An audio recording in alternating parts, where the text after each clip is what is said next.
what are some qualities that make a game great? Some might say responsive controls and fun levels. Others might say a deep story that draws you in. What about a game world that feels really interconnected? Or how about your character becoming stronger while you get better at the game too? Well, those last two may be one and the same. For today's episode of Good Game Design, we're going to look at the growing stronger principle. You could also call this the come back later principle. This is when a game will block a specific path until you come back with a new skill or item. This principle is used a lot in games, maybe more than you even realize. I've seen it in Arkham Asylum, where Batman unlocks his gadgets to help him progress in the game. It's all over Super Metroid, where once impossible jumps are made possible with new power-ups. I've even seen it in Dark Souls, though in this case it's more just opening shortcuts once you've completed a certain area. This helps the world feel more interwoven with itself and like it's a real place, which is a good thing, but it doesn't necessarily make you feel like you're growing stronger in this case. Originally, I was going to talk about Pokemon for the growing stronger principle. The main avenue that paths are unlocked in this game is through HMs. You'll often see a blocked off road due to a tree or boulder placed in the way, but these are passable once you've obtained the correct HM to use. It's nice when a newly opened path will connect with an earlier part of the game. Like I just mentioned with Dark Souls, it helps the world feel more real. One of the biggest moments for me when playing Red and Blue was when I finally got Surf and could cross huge expanses of ocean. From the very beginning of the game, you're teased with water. You want to cross it, but you can't yet. You see, when you start the game, your Pokemon are weak, but so are the ones around you in the grass. Other trainers get stronger as you enter new areas, but so do you, so it has good progression. When I finally got Surf and hit the open seas for the first time, it not only let my sense of exploration grow as I discovered secrets and islands, but it also made me feel like I was finally becoming a stronger Pokemon trainer. There are other trainers out here too that are pretty tough, and it made me feel like I finally made it, like I was able to sit at the cool kids table. Perhaps the biggest comeback later moment in the game is when you first reach Viridian City. You can't enter the gym yet for unexplained reasons, but you are able to enter once you've beaten all the other gyms. Of course, the big reveal here is that the gym leader is the boss of Team Rocket, one of the main villains in the game. Oh shoot, spoilers! When you are allowed to access this fight, the game makes sure you've trained enough so that you're ready for this hard battle.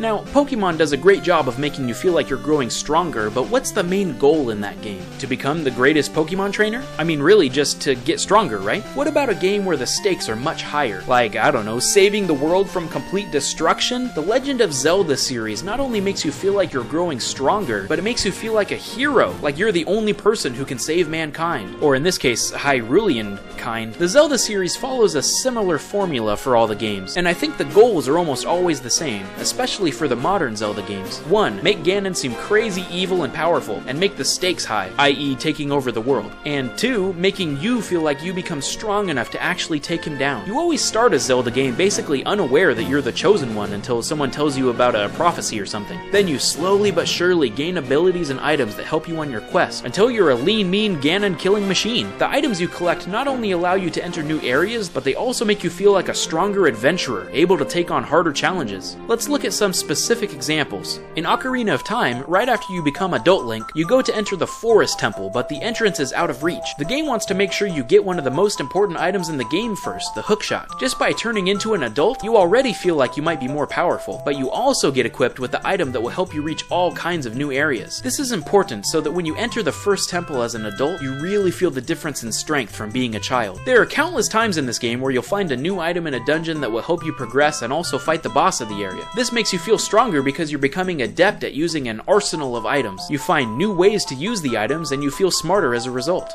In the original Legend of Zelda, it was all about exploring. There's this dock in the water, but you can't do anything with it yet, so you leave it alone. Later you find something that looks like a raft. You think, I wonder. So then you go back to the water and it works! It feels so good, man, because you figured this out by deduction. It releases endorphins or something. Maybe dopamine.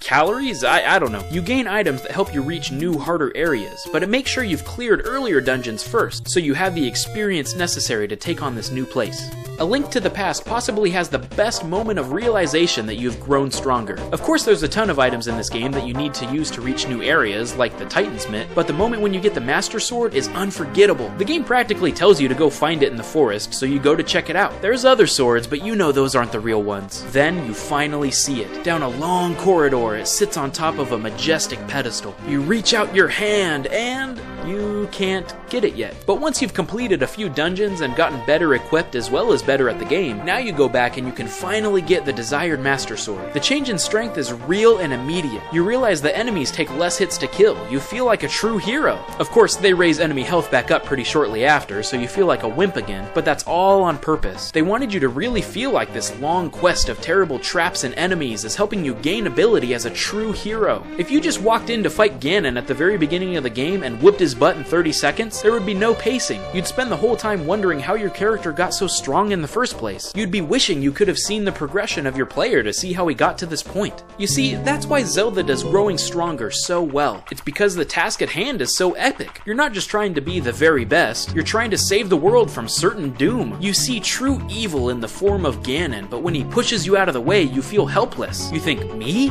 I'm supposed to take that down? How could I ever do that? But by playing the game and journeying through all the tests and trials, you become the true hero that is worthy of fighting such a strong enemy. And they ensure you progress at the right pace by making certain items necessary to enter new areas. Now you might be thinking I'm looking too much into this. It's just a fun game, right? But let's just say that it's no coincidence that Link's symbol is the Triforce of Courage. As I mentioned before, a ton of games do this. It's a good tool to use to make sure the player has adequate skill before dropping a bomb of the hardest level on them. It ends up making the game experience as a whole more enjoyable and triumphant when you finally take down that final boss. I bet you could think of some games that do this principle as well. In the comments below, tell me a game that you think helps the player grow stronger by unlocking new areas once the player is ready. Thanks for watching this episode of Good Game Design. I'll see you next time.